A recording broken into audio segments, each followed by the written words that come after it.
I don't have to wait for live anymore. Hey guys, welcome to the craziest episode of The TED Show I've had in 330 plus episodes. I'm with my friend Lorena Cardama. Hi guys. I'm so happy to have her here. Apparently Facebook is having a ton of issues, so we actually have to record this video.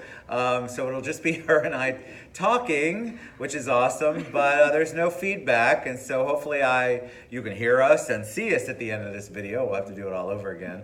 And I don't have to wait for any thumbs up. It's so weird doing this. Yeah, Facebook has some crazy outage, and Lorena and I have both been trying to figure out how to get on, and apparently we're not going to do that. So welcome to the show. Thank you so much for having me. I'm super excited to have you on. I love legally authentic women. I can't wait to talk about that. But you know, they always want to know a little background. So Lorena was born, and we'll start there, and we'll see where we go from there. Welcome. Yes, thank you. I was born. You were. We were saying I'm born and now I'm fabulous. Now you're That's fabulous. It. That's you go it. From there to here. That's all we need to know. That's it. End of the show. No. End of the show. I was born in Mexico. Back many 30 years ago. So Mexico. Mm-hmm. Okay, awesome. Yeah, And when did you come here? I was 89. I was probably 8 years old. We came when immigration was a lot more easier than it is now. Right. And we've been in Florida pretty much since then. I mean, we came into Washington, but it was super cold. So then we moved Washington to Florida. State? Yes. Oh my gosh, Maryland. that's too cold. We lived in Maryland, I think 6 months during the winter, which was horrible. Yeah, that's terrible. So then we moved to Florida. What brought you guys here? Just opportunity? Opportunity, yeah. My parents wanted something better for me and my brother. Mexico is Mexico. It's true. Like as a tourist, you don't understand that there's this whole other world of Mexico that people have to deal with. But my parents are not Mexican. My parents, I'm a mutt. So my mom was from Peru and my dad is Argentinian. So what were they doing in Mexico then? Trying to cross over. And my mom was pregnant with me. They wanted me to be born in the United States, but they didn't. They were not able to get through before my mom gave birth. So they waited several years afterwards. And so what did you want to do? You have these dreams, right? So you're here, you're in, Washington, then Maryland, then Florida, of course. What did you want to do? Because I know you didn't always want to be the attorney extraordinaire that you are. Oddly enough, yes, I did. Did you really? Yes, I've been okay, wanting so as a young person, you wanted to be in law. Yes, I wanted to be an attorney since I was in 3rd grade. Wow. So what was it that made you what was the motivation there? I think, when everybody tells you, oh, you would be a great lawyer, you argue all the time. I think I started taking that into like a reality. You believed I them. believed it. And to be perfectly honest with you, I wanted to do immigration law originally because I was like, oh, I know what we had to go through because, you don't just get your green card when you come in from Mexico. So it's a very stressful lifestyle growing up, trying to stay away from breaking laws because my parents used to mess with me and it worked. But they used to tell me, if you do something illegal, you will be deported to Mexico and we will be deported to Argentina and there'll be no one across the border to take you. So that is great parenting. That worked. Yeah, it worked. I was super clean. You were afraid. Yes. Well, and rightly so, right? Because you just don't know. Right, and that is the truth. If something were to happen, if we were to be found, right, they would have deported me to Mexico by myself, and my parents would have gone to their country of origin. So I would have been alone. So that's why immigration law is what you originally thought I did want to do immigration law, and then as I got older, I felt that maybe I was going to get too emotional if I wasn't able to help families. Right. So then I shifted to wanting to do criminal law. And I did really bad in criminal law in school, so I was like, I'm not doing that one. Criminal law takes a whole different, first of all, you have to understand and learn how to take cash for everything. Yeah. That's criminal law. In Ziploc bags. I'm just telling you.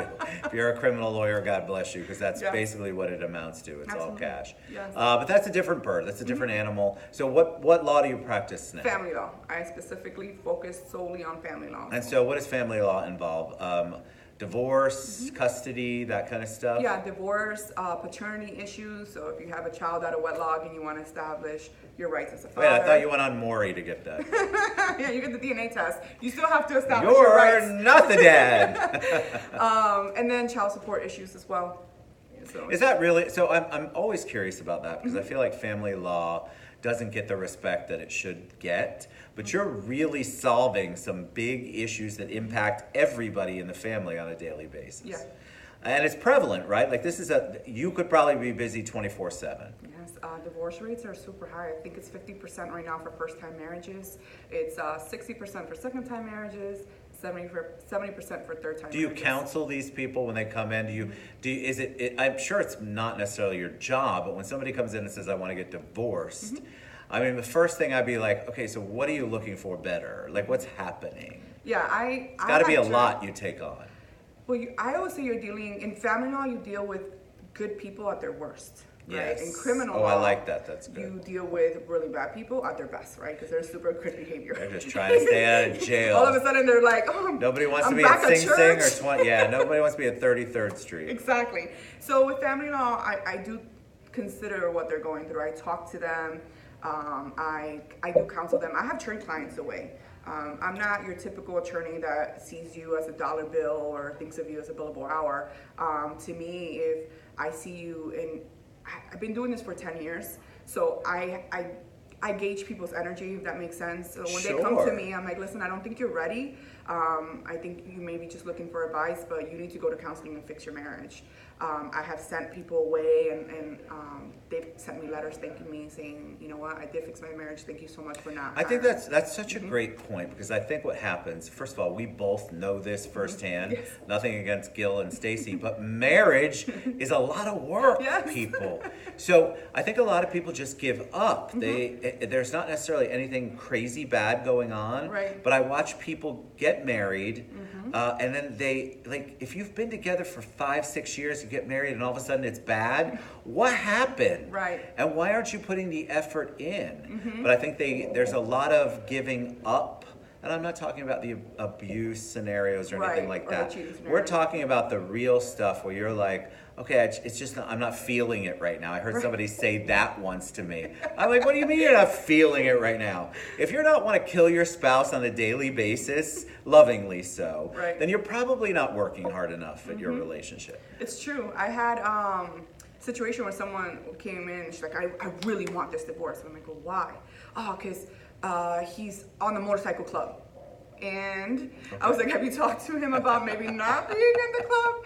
And I told her she wasn't ready. I was like, you need to leave, you're not ready. And she's like, she was really offended that I told her she wasn't ready. Well, of course, because you're not telling her what she wants to hear. Right. You're not validating it. And people Exactly. don't like to not have their feelings or their thoughts validated. Exactly. And I know I'm in the business of divorcing people, but I'm not in the business of divorcing people. I get that, because honestly, what does this do? I mean, a lot of those couples get back together, or a lot of those couples, they continue to go on, get married again and again, or get in relationships again. Right. And what's the problem is they're not really fixing what the problem Which is. is them. Which is you, by the way. Yes. You're part of it. It may be your partner, don't get me wrong, I get that. Definitely takes two to tango, but you have to address your own issues, I feel like. And a lot of people have no desire to address their own issues. They have no desire to admit they have an issue. I know, why is that? I tell. I mean, I know we're not live, so I can say this. Stacy has a lot of problems. She's going to see this later. I'm going to die tonight. But you know, I think people are so willing to put the blame on someone else, and then they're out if they can't figure out how. They definitely don't want to be blamed themselves. No, if you're coming to me on the third divorce, I'm going to tell you that you should look at the common denominator between divorce 1, 2, and 3, and the only common denominator is you. So, I mean, I can tell you personally, I've grown as a woman, as a wife, and being, all of you who know my husband, Gil Ramos, know that it takes a lot of growing. So, but I was married and I was divorced, and I'm not the same spouse I am to Gil as I was to my first husband. Correct. But and in the beginning with me and Gil, it wasn't super easy because I kept that same type of mentality. I used to consider myself a flight risk. I'm like, oh, you don't want to do this? Oh, bye. I don't need See you. ya. Right? So Thank he's you. Like, Next. you don't Here we do that. go. He said, you can't just keep running out. Yeah. We have to Yeah. talk. We have to be adults, right? And now we're in a great place in our relationship because we have grown and matured together for that. But it's definitely acknowledging your own faults. And it's work, right? Like, work. people think work is a bad thing. When you're talking about a relationship, it doesn't matter if it's a marriage, a friendship, a partnership in business. You have to work at the relationship. You're two different human beings with different feelings, different baggage, different backgrounds. And you have to figure out how to make it work. Right. Sex is wonderful. Yeah. But sex does not solve every single problem in a relationship. And I think a lot of people get into it and think, well, we have a great chemistry, so we'll be able to figure everything out. No, you won't. No, you have to put into your marriage as much as you put into your work. If you want to be a 6-figure producer or 7-figure producer, how much time are you spending at work? How much time are you doing prospering or prospecting and meetings and trips? Think about how much time you're doing that to build your income. Right. How much are you doing to build your marriage? I know, and so I'm always amazed. So I'm a big proponent of counseling. I think counseling is super important. If you're at that stage, wherever you're at, getting into counseling, getting with the right person, talking it through is so important. But a lot of people just go, a little bit too much work, divorce. And I think that's such, and especially when you've got kids involved. Yes. Oh my gosh, that impacts them. I think it's so important to keep that in mind. I can tell you one thing that me and Gil do that works for us is maybe quarterly or twice a year we'll go out to a dinner as a date, but our dinner is really consistent on what am I doing that is not working for you, and how can I change that, and then what more do you need from me? So, and we have a very honest, no holds bar, no judgment conversation to where it's like, listen, this is what you're doing. It's not working for me. I need more significance, or I need more time. And we don't take offense to it. We don't combat. We don't argue. It's just we take it in. We talk about what needs to be fixed, and then we fix it. But it's something we do all the time because, you get in a habit, but you fall back. Of course, because you have your own, remember, you've got your own baggage, your own personality, your own background. Yes. You're bringing to a relationship to somebody who doesn't have the same identical background, baggage you have. So you have to figure out a way to make it work. The open, and we talk about this on the show a lot, you have to have open communication. You have to, partnership, business, relationship, it doesn't matter what it is. If you're not having that open dialogue, you're cheating yourself, and eventually that's going to implode or explode at some point. Absolutely. And then going back to your issue about children, I wrote a chapter in a book that was published called Divorce. That's right, you did. That's awesome. That was my main focus, was the emotions that people carry and how their emotions blind them to the best interest of their child or children, depending on your situation. And kids, I see it time and time again, are used as pawns to try to get back. That breaks my heart. And look, I'm not going to be stereotypical because I've seen it both ends, but sometimes men tend to want to take the kids so they don't have to pay more child support, but then women are like, nope, I don't want you to see the kid. Right. Well, it's like, well, why not? So they have to consider all these things before going to calling it quits. Really, really try to fight for your marriage. Really try to see what you can do to fix it. Especially if you have children, because that decision is not going to impact just you. It's going to impact everybody around you, your entire circle. And while you're speaking to them, the great thing you bring, besides your wonderful personality and your thought process, is you have a blended family. Yes. And so you can speak from that. Talk a little bit about the blended family and how that is, because that is also a lot of work, a lot of team playing. You have to be on the same page. You have to try to make sure everybody's feelings are included, but still you have to work at it. Yeah, so we have 6 kids. I know a lot of you know. 2 of our oldest children are Gil's first marriage. We have Anthony, who's 17, and Bella, who is 15 right now. Then we have Araceli and Ariana, who are 11 years old. They came from a previous relationship of mine. And then the 3-year-old twins, Jaden and Jasenia, which are mine and Gil's. So Gil did legally adopt my twins, the 11-year-olds. So legally he is their father, but we still keep their biological father involved in their life for the sake of my daughters. Sure. Because they need to feel like there's a unity and that they weren't abandoned by any sense. I understand. So, we're going to New York tomorrow so that my daughters can go meet their new brother. And Gil's very supportive in that as well. And he understands his role as their father, but understands that there's somebody else back there. And that takes a lot of maturity and effort on both of your parts. Yes. And I think people would be like, holy crap, I don't want to get involved in that. That sounds like a lot of work. Listen, it's a lot of work.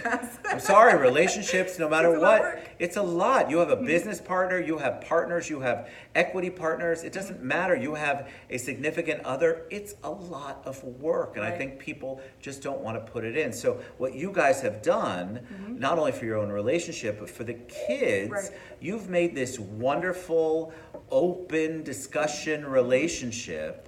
And I love every second of that. I think it's so important. Yeah, it's important for us to know that they're all together. I tell my daughters, and including Anthony and Bella, because they're like, my daughters are one of 8 between their father, me, and then Gil.